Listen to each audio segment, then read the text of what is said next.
Hi everyone, welcome back to the podcast. Keshav has joined us again. It's sunny and pleasant in Chennai, so Keshav has come out of his hibernation. Yesterday, due to the weather, Yes, sir. Keshav took the day off to hibernate. So he was protective, so I must give him credit.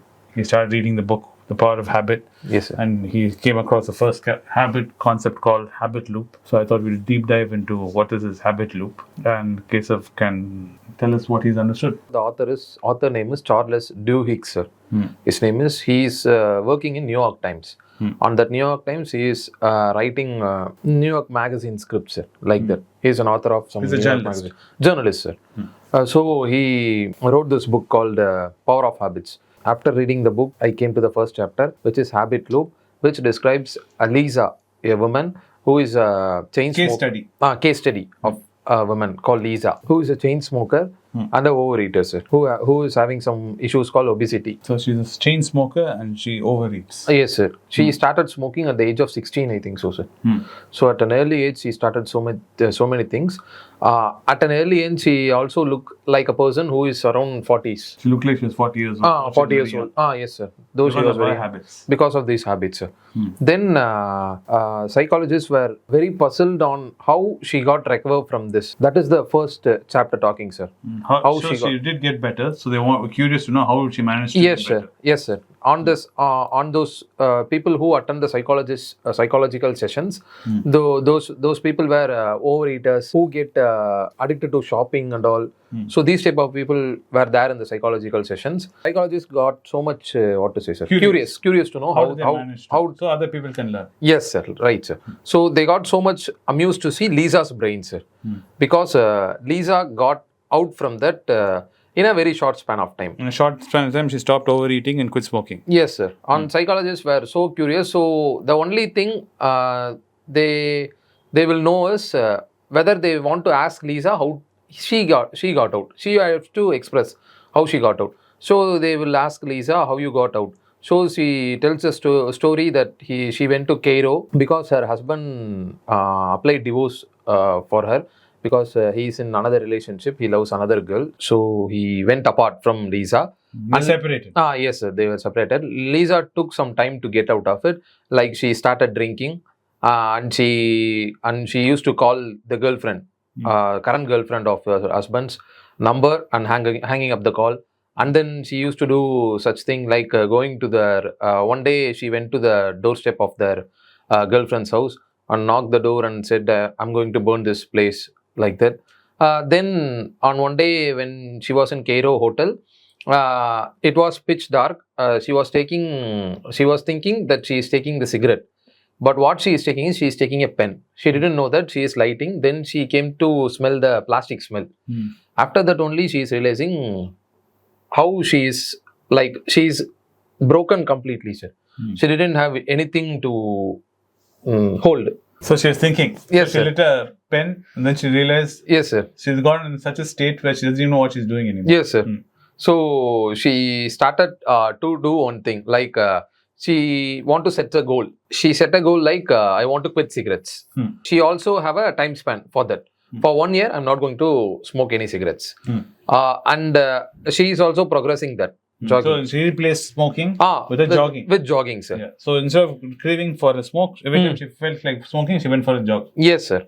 So, and psychologists were so much amused to see that happening. So they were stating a term called keystone habits, sir. That is like focusing on one pattern. Like what the good thing she did is, she focused on only a single thing, like I want to quit smoking. That's it. I didn't take so much in my mind. I just want to quit smoking. That is the only thing she did great, which helped her to came out of smoking, sir. Because it's a habit which our mind will process for an year and get new patterns to form on that. Overlaid the old habits, sir. So seeing her brain, the psychologist got so amused. And there is a famous saying, sir. This thing, all our life so far, it has definite form, is but a mass of habits. This I didn't understand, sir. Very old quote by William James. Yes, sir. It says, all our life so far, it has definite form, is but a mass of habits. That whatever you think your life is, is nothing but all habits. Like you think every day you get up, you brush your teeth, you wash your face, have a bath. It's all habitual. If you see your whole sum of life, most of your life, what you've lived your life is just repetition of a habit. Correct, The sir. actual time when you're present and you actually lived your life is very little, is what that quote is trying to. In driving to work also, it's become habitual. Yes, sir. Coming to sitting in offices has become habitual. Correct. Talking to Vinod has also become habitual. Even you saying sir has become habitual. Yes, sir. So many of us are saying that You don't have to in keep one every sentence. There's a American Marine when they trained. The first thing they learned to say is sir. The whatever phrase they want to say is sir. So you have to start sir. End Say with what you sir. want to say, then say end with sir. So it'll be like, sir, I want to have breakfast today, sir. Like that only I'm talking with you, sir. Yes, no, you're saying sir without even thinking now. So you should use Lisa's technique and maybe get out of that habit One thing. It's so hard. I will try to do that. No, it is only hard when you're doing it as a habit. Okay. It is very hard to do it if you're conscious of it. If you're completely aware of what you're talking, then you will not say it. You start saying it because you're concentrating, your full effort is in sentence construction. Because you're translating it into Tamil, into English, and you're focused completely on that to give that line. So the sir has become a habit. You don't concentrate on it. It's just like I said, the Marine. You say sir, sir, like you're dropping it without even thinking. Because in your Tamil, you're using sir because the respect is there in the Tamil sentence. And your brain wants to give that same respect in English. And English does not have respectful words. So the only option for you to do in show respect in English is to put sir. That is the problem. You understood? Yes, sir. True, sir. That. If you want to say it in Tamil, neenga. Yes, sir. நீன்னு சொல்ல முடியாது தமிழ்ல. Correct. Correct. நீ என்ன சாப்பிட்டேன்னு you won't ask me. நீங்க என்ன சாப்பிட்டீங்க? True, sir. So the problem is your brain when it translates to English, what did you have for breakfast? You feel that it's not respectful. It will So you want to add some respect to it. By adding sir in it. So you're thinking by adding sir, I've added respect. You have to realize in English, speaking English is respectful. Tomorrow onwards, I will try my best to do that, sir. So that's why I wanted to read this book. Yes, sir. I will definitely read. By end of this book, hopefully, you'll be using sir less. Don't think so hard. Okay, sir. First, relax. Power of habit, the first thing he talks about is known as habit loop. What did you understand about habit loop? There are 3 parts to it. Sir, habit loop means something... The first thing what he talks about is this habit loop. Because this whole story is about habit loop. Habit loop is 3 parts. First is known as the cue. Okay. Or the trigger. Then the routine. Okay, sir. Then it's the reward. So you're smoking, when you used to smoke, you should have a cue. Something that will trigger you to wanting to smoke. Do something. Then you'll do the process of smoking. Then the reward would be, your brain feels it's received a reward. That happiness hormone will be released in your brain. And you feel like, okay, any habit or develop any habit is to create those cues or destroy those cues. Is to be aware of those cues. Like now I was saying, I gave you the cue and the trigger for sir. What you're doing is you have a Tamil sentence and you're translating it to English. And your desire is to show respect.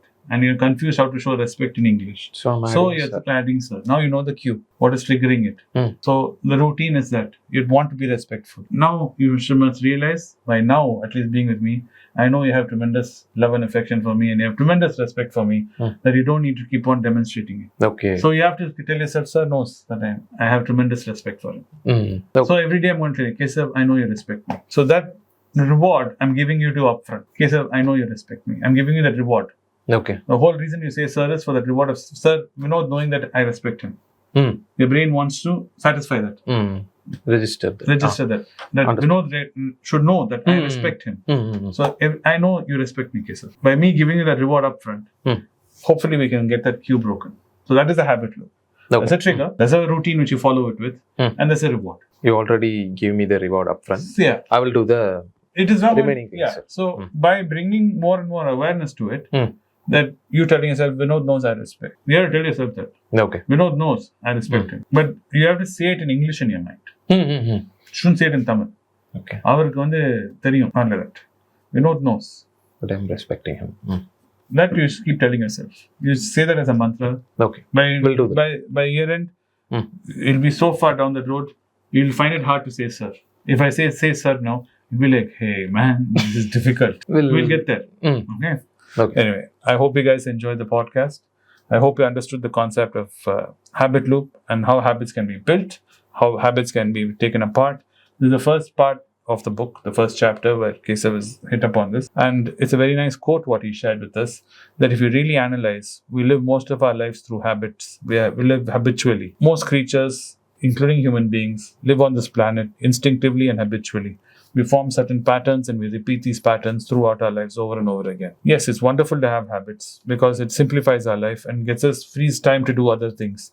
But at the same time, also it's important to remember and pay attention to the habits we have formed and see if it's of benefit to us and taking us to our goal. Thanks for watching the podcast, and we'll see you in the next one. Thank you.